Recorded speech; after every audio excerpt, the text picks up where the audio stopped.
Pipino salad na aking inuulit-ulit. Tara, gawin natin. Yung pipino guys, hiniwa ko lang ng round slice. Depende na rin sa inyo kung anong gusto nyong style. Sa akin, ganyan lang ginawa ko.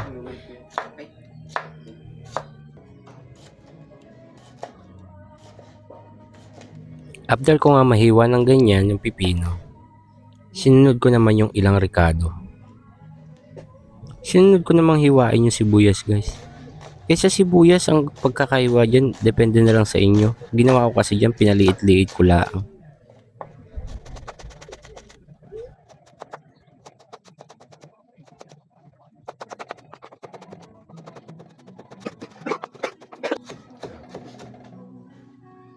After naman ng sibuyas, sinunod ko na yung bawang. Ganun lang din guys ang ginawa ko. Pinaliit ko lang din yung slice nila.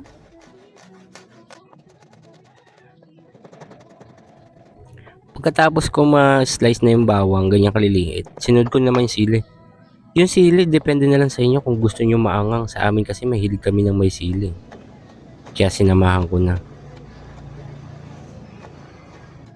After ko nga mahiwa-hiwa lahat, inilipat ko sa isang malaking lalagyan. Kasi nga, maliit yung una ko pinaglagyan.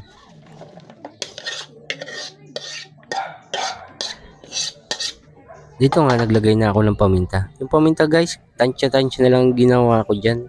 Depende na sa inyo kung gaano kadami gusto nyo lagay.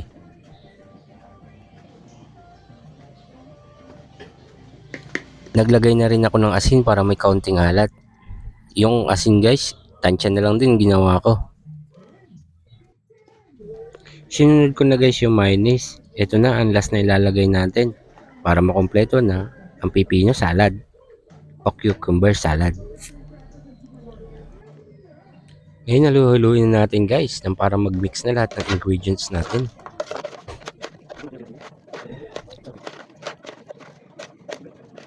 Ito nga guys, after kong mahalo-halo, napansin ko parang kulang pa yung mayonnaise kaya dinagdagan ko ulit. Guys, yung isang sachet nga pala ng mayonnaise, hindi ko pa rin yan naubos. Pero masarap na.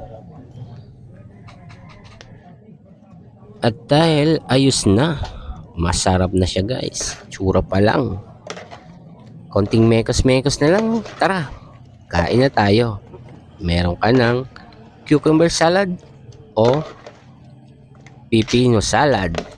Thanks for watching everyone. Maraming salamat. Bye-bye.